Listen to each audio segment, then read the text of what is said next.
যে করে ডাক দিল দোকানে বাড়িতে ঘরে সে যেখানে আসিল লাফ মাইরে উঠা সে জিরা পাইছে লইয়া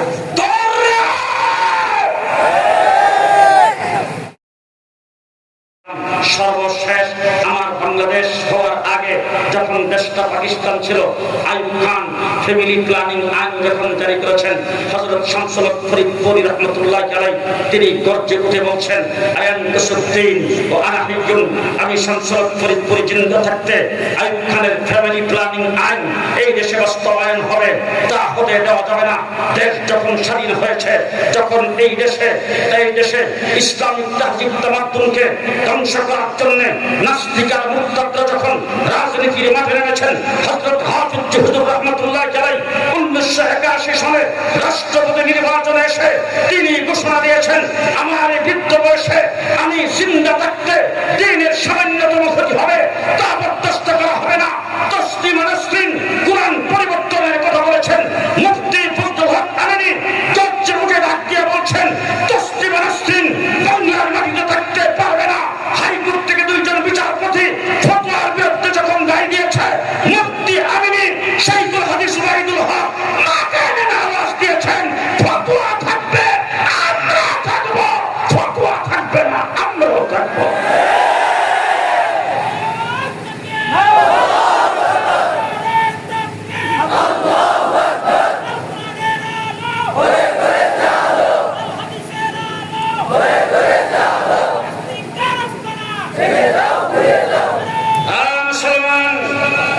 শাহবাগে নাস্তিকার মুক্তাদারা সেখানে রাত্রদিন 24 ঘন্টা থেকে অনৈতিক কার্যক্রম করে আল্লাহকে ফাঁসি দেওয়ার কথা বলেছেন।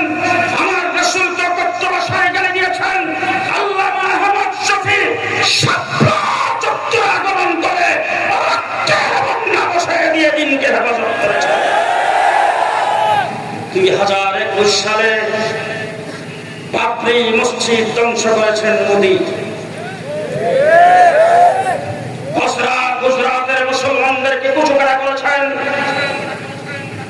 কাশ্মীরের মুসলমানদের রক্ত ঝরেছেন, ভারতের মুসলমানদেরকে নাগরিকত্ব বাতিল করে তাদেরকে পরাধীন করতে চেয়েছে যে মোদী, সেই মোদীকে বাংলাদেশে এনে দেশকে রক্ষা করার যখন পাইতারা শুরু করেছেন, আল্লামা জুনায়েদ বাবরি রাস্তায় নেমে রক্ত দিতে প্রস্তুত হয়েছে। 2013 সালে শাপলা চত্বরে রক্ত আমরা দিয়েছি। গত 16 বছর বাংলাদেশের কোন মসজিদের ইমামের মেহরাব নিরাপদ নয়, কোন মসজিদের খতিবের মিম্বর নিরাপদ নয়, কোন ওয়াজ মাহফিল ইসলামী সম্মেলনের স্টেজ নিরাপদ নয়। বাংলাদেশের আলেম ওলামায়ে কেরামকে পাইকারি করে গুলি করে হত্যা করেছে। আলেম ওলামায়ে কেরামকে যাকে যেখানে পাওয়া গেছে তাকে ধরে ধরে জেলখানার ভিতরে বন্দী করে মাসের পর মাস তাদেরকে রিমান্ডে নির্যাতন করে বৎসরের পর বৎসর কারাপ্রকোষ্ঠে ফাঁসির সেরে আটকে রেখেছে। আমার বন্ধুগণ, জেলখানার ভিতরে ছিলাম প্রায় 2 বছর। 1.5 মাস রিমান্ড খাটার পরে প্রথম দিন যখন আমাকে রমজান শরীফের প্রায় শেষ 27 তারিখ 28 তারিখ কেরানীগঞ্জ কারাগারে যেদিন নেওয়া হলো, রাত্রের বেলা গেলাম, পরের দিন বিকাল বেলা দরজাটা একটু খুলছে না, 1 ঘন্টার জন্য দরজা খুলতো। দরজা খোলার পরে যখন বের হয়ে আসলাম, যে সমস্ত ওলামায়ে কেরাম গ্রেফতার হয়েছিলেন তাদের মধ্যে আমি বয়োজ্যেষ্ঠ, বয়সের দিক থেকে আমার বয়স বেশি। সবাই আমাকে জড়ায় ধরে যখন হু করে কাঁদতে শুরু করেছেন, আমি তাদেরকে সান্ত্বনা দেওয়ার জন্য বলেছিলাম, গায়েব জানি না, তবে অভিজ্ঞতার আলোকে আল্লাহকে হাজির নাজির জেনে বলে যাচ্ছি, দুনিয়া থাকিবা না থাকি মনে রেখেন, এমন একদিন আসবে দাদা আওয়ামী লীগ করত, নাতি লজ্জাই বলবে না। আজকে ফুলবাড়িয়ার মাটিতে দাঁড়িয়ে পরিষ্কার ভাষায় বলতে চাই, আওয়ামী লীগ, ছাত্রলীগ, যুবলীগ, শ্রমিক লীগ যা করেছে 15-16 বছর তাদের দলীয় পালনে করে নাই, পুলিশ লীগের মাধ্যমে করেছেন। আজকে আজকে যখন পুলিশ যখন হঠাৎ করে অস্ত্র ছেড়ে দিয়েছেন, তাদের পাওয়ার শেষ। যারা কথা কথাই বলতো খেলা হবে, আজকে তোলা রাশি দিয়া বাড়ি সালাম দিয়া তাদের কোথাও পাওয়া যায়। কোথায় গেল তোমাদের দমভক্তি? কোথায় গেল তোমাদের বড় বড় বক্তৃতা? পরিষ্কার ভাষায় বলতে চাই, জালেমকে আল্লাহ ছেড়ে দেয় না, ছেড়ে দেয় না। জুলুম নির্যাতনের স্টিম রোলার চালাইছ, বাংলাদেশকে জুলুমের রাজত্বে পরিণত করেছ। আজকে ভারতে বসে বসে বাংলাদেশে পানি ছেড়ে মানুষকে বন্যার পানি দিয়ে বসাবে, ভারতে বসে দেশের বিরুদ্ধে ষড়যন্ত্র করবে। পরিষ্কার ভাষায় বলে যাচ্ছে, বাংলার মাটিতে আবার কেউ ষড়যন্ত্র করতে আসবে, পিতা কষ্ট করে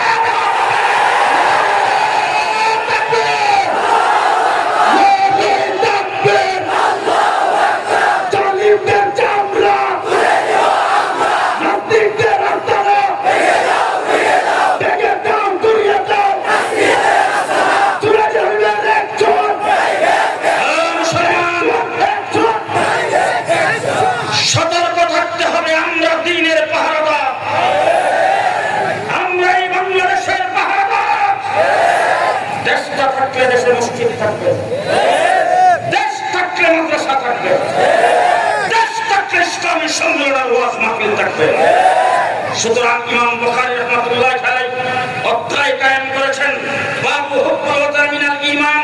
আওয়ামী লীগ, বিএনপি রাজনৈতিক দলগুলিকে বলতে চাই, তোমরা দেশপ্রেমের স্লোগান দাও, দেশকে ভালোবাসার স্লোগান দাও, দেশের পদ পদবি পাওয়ার জন্য, নির্বাচনে জয়যুক্ত হওয়ার জন্য, দেশের ক্ষমতা দখল করার জন্য, দেশের সম্পদ লুণ্ঠন করার জন্য আমরা দেশকে ভালোবাসি ঈমানের অঙ্গ হিসাবে। ঠিক কিনা বলেন? ঠিক কিনা বলেন? কোটা সংস্কার, এটা কি আমাদের মাদ্রাসার ছাত্রদের জন্য কোনো দরকার? আমরা তো চাকরি নাই, কোটা কিসের? আমরা তো চাকরির জন্যই কোথাও বরখাস্ত করি না, কোটা কিসের আবার? কোটা আমাদের জন্য কোনো প্রয়োজন নাই, কিন্তু আমরা এদেশের নাগরিক।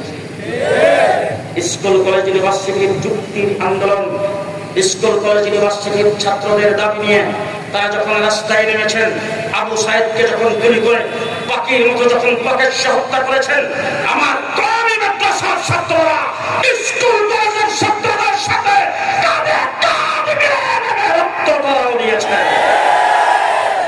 সর্বসাকুল্যে ৮০০ মারা গেছেন, শাহাদাত বরণ করেছেন, তাদের মধ্যে ৮৪ জন কওমি মাদ্রাসার ছাত্র। যখন পুলিশ লীগ হাসিনা যখন পিছনের দরজা দিয়ে পালাইছেন, পুলিশ লীগ যখন ঘোষণা দিয়ে কাছ থেকে অব্যাহতি দিয়েছেন, থানা থেকে শুরু করে পুলিশ লাইনে, রাস্তাঘাট, ট্রাফিক সব জায়গায় যখন খালি হয়ে গেছে, স্কুল কলেজের ছাত্ররা রাস্তাঘাটে ট্রাফিকের কাজ করার জন্য, দিন রাত্রে পাহারা দেওয়ার জন্য, পুলিশের দায়িত্ব পালন করার জন্য যখন রাস্তায় নেমেছেন, তাদের কাঁধে কাঁধ মিলায়া আমার কওমি মাদ্রাসার ছাত্ররাও বসে থাকে নাই, তারাও রাস্তায় নেমেছেন। ঠিক কিনা বলেন? শেখ হাসিনা ভারতে গিয়ে সর্বপ্রথম যে কাজটি করতে চেয়েছিল, সাম্প্রদায়িক সম্প্রীতির দেশ বাংলাদেশ, সেই দেশে হিন্দুদেরকে উস্কে দিয়ে সাম্প্রদায়িক সম্প্রীতি নষ্ট করার জন্য সর্বপ্রথম যখন হিন্দুদেরকে মাঠে নামিয়েছেন, আমার কওমি মাদ্রাসা ছাত্র শিক্ষক রাত্রদিন 24 ঘন্টা হিন্দুদের মন্দির পাহারাদারি করেছেন। বন্যা দিয়ে মানুষকে মেরে ফেলবেন, মানুষের পুকুরের মাছ বাসায় দিয়েছেন, মানুষের ফসলকে নষ্ট করে ফেলেছেন, ঘর বাড়ি সব ভেঙে যখন একাকার করে ফেলেছেন, দেশে আবার ৭৪-এর মতো দুর্ভিক্ষ নিয়ে আসবেন, এইটাই ভেবেছিল ভারত থেকে শেখ হাসিনা। কিন্তু আমার কোন মসজিদের ইমাম, কোন মাদ্রাসার শিক্ষক, কোন আলেম ওলামায়ে কেরাম, এমনকি ছোট ছোট মক্তবের বাচ্চা পর্যন্ত বাকি নাই, যা কিছু আছে তাই নিয়ে বন্যার্ত মানুষের পাশে দাঁড়িয়েছে। ঠিক না? ঠিক। এক কথাই বলে যাচ্ছি, মুহাম্মদুর রাসূলুল্লাহ সাল্লাল্লাহু আলাইহি ওয়াসাল্লাম ১৪৫০ বছর হয়েছে দুনিয়া থেকে চলে গেছেন। আল্লাহর নবীর প্রতিটা সুন্নাত এখনো টিকায় রাখতে কওমি দেওবন্দি ওলামায়ে কেরাম যেইভাবে যুদ্ধ জাহাজ করছেন, ঠিক তেমনি করে ইংরেজ যখন ভারত দখল করেছিল, এই দেশ থেকে ইংরেজকে তাড়াইবার জন্য আমরা এই যুদ্ধ জাহাজ করেছি। পরে 200 বছর লড়াই করে ফাঁসির কাস্টে ঝুলে জীবন দিয়ে ইংরেজকে এই দেশ থেকে বিতাড়িত করেছি। এরপরে যখন পাকিস্তান হয়েছে, আমরা সরকারকে ছেড়ে দেই নাই, আমরা নাস্তিকার মুক্তারদেরকে ছেড়ে দেই নাই। বাংলাদেশেও আমরা তসলিমানস্ত্রীন হাইকোর্টের বিচারপতিদেরকেও ছাড়ি নাই। আজকের অন্তর্বর্তীকালীন সরকার, আজকে বাংলাদেশ নির্বাচিত সরকার হবে, সামনে যেই ক্ষমতায় আসুক না কেন, কয়েকটি কথা ভালো করে মনে রাখতে হবে।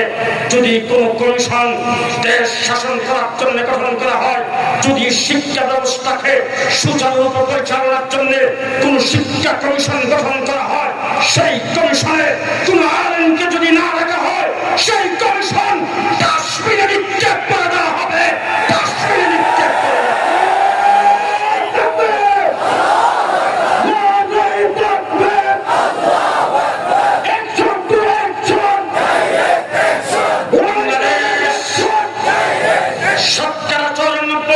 মুসলমান দেশ বাংলাদেশ।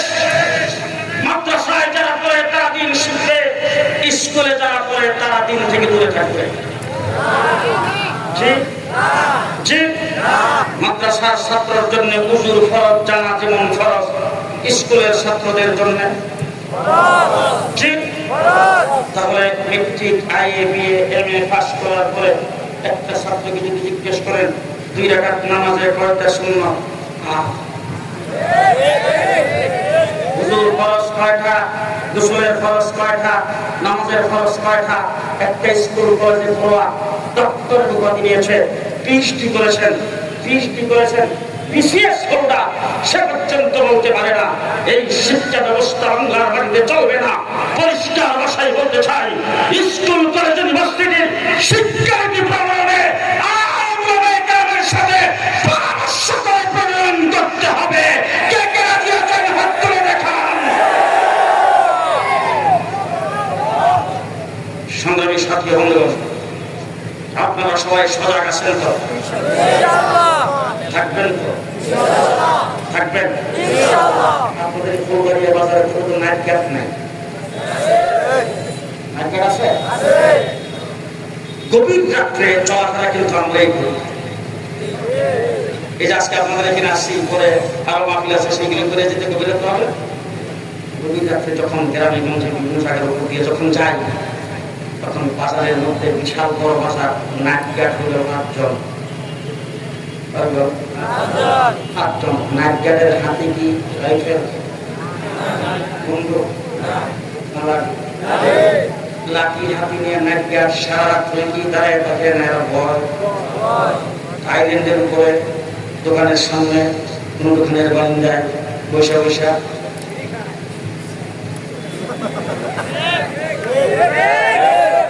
এরকম করে কিনা?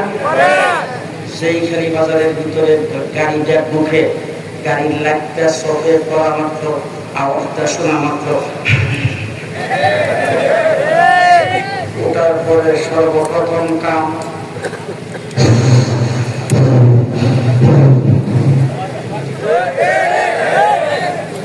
বাসি ফু দিছে একজন, বাকি যে 4 জন আছে তোরা কি দূর মারে না গাড়ির কাছে আসছে, গাড়ি থামাইছে। আমার মতো মুনি সাহেব যখন দেখে, তখন অনেক জায়গায় সালাম দিয়ে করছে,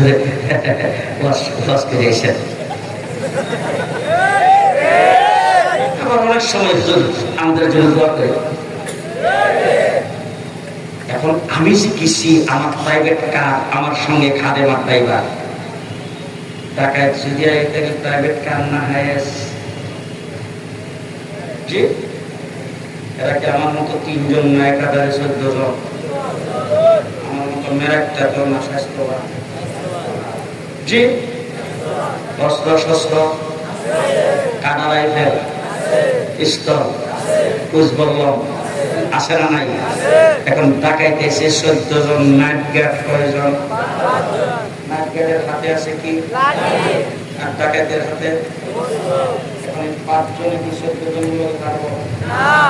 তখন কি নাইট গার্ড ওদের কি কাম?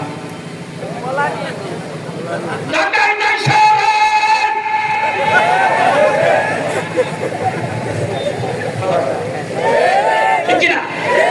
সেই ডাকাইতে সে যে কইয়া ডাক দিল দোকানে, বাড়িতে, ঘরে, সে যেখানে আসিল লাফ মাইরে উঠা সে জিরা পাইছে লইয়া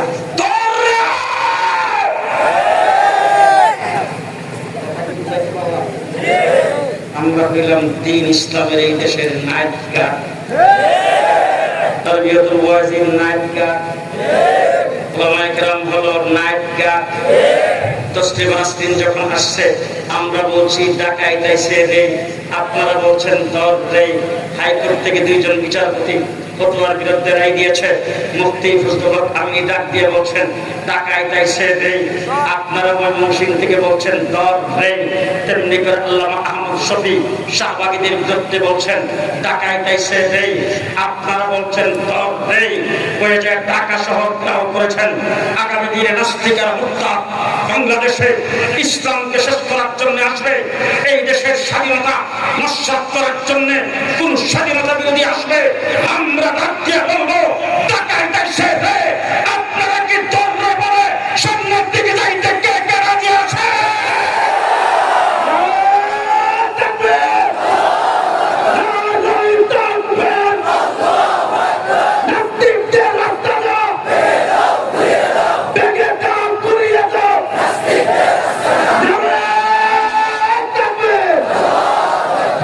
الحمد لله رب العالمين والصلاة والسلام على سيد المرسلين وعلى آله وأصحابه أجمعين. ربنا ظلمنا أنفسنا وإن لم تغفر لنا وترحمنا لنكونن من الخاسرين. ربنا آتنا في الدنيا حسنة وفي الآخرة حسنة وقنا عذاب النار. رب العالمين আজকে মাহফিল যারা ইন্তজাম করেছেন, শোনার জন্য দূর দূরান্ত থেকে যারা আগমন করেছেন, টাকা পয়সা দিয়ে যারা সাহায্য করেছেন, পর্দার আড়ালে যত মা বোনেরা বসে বসে ওয়াজ শুনেছেন, সকলের জন্যই মাহফিল নাজাতের জরিয়া বানায় দাও। রব্বুল আলামিন তারবিয়াতুল ওয়াইজিনকে কবুল আর মঞ্জুর করে নাও। আল্লাহ দ্বীনের রাহবর হিসেবে তাদেরকে কবুল করে নাও, দ্বীনের দায়ী হিসেবে কবুল করে নাও। তাদের সমস্ত পরিকল্পনা বাস্তবায়ন করার তৌফিক দাও। জিন্দেগীর সমস্ত গুনাহগুলি আমাদের মাফ করে দাও, সমস্ত মুর্দেগানকে মাফ করে দাও, বিমারীদেরকে শিফায়ে কামিল নসিব করে দাও। রব্বুল আলামিন গেল কয়েকদিন পূর্বে আমার বাবা দুনিয়া থেকে বিদায় করেছে। আল্লাহ বাবার কবরকে জান্নাতের বাগান বানায় দাও। রব্বুল আলামিন এখানে যারা হাত উঠাইছেন প্রত্যেকটা মানুষের হাজত তুমি পুরা করে দাও, মুশকিল গুলো আসান করে দাও। আসমানি জমিনি সকল বালা মুসিবত থেকে আমাদের সবাইকে হেফাজত করো। আমাদের দেশের প্রতি রহমত নাযিল করো। বাংলাদেশের মাটি আর মানুষকে দ্বীনের জন্য কবুল আর মঞ্জুর করে নাও। রব্বুল আলামিন ইসলাম বিরোধীদের হাত থেকে আমাদেরকে হেফাজত করো। রব্বানা তাকাব্বাল মিন্না ইন্নাকা আনতাস সামিউল আলিম ওয়া তুব আলাইনা ইন্নাকা আনতাত তাওয়াবুর রহিম। সুবহানা রাব্বিকা রাব্বিল ইজ্জাতি আম্মা ইয়াসিফুন ওয়া সালামুন আলাল মুরসালিন والحمد لله رب العالمين.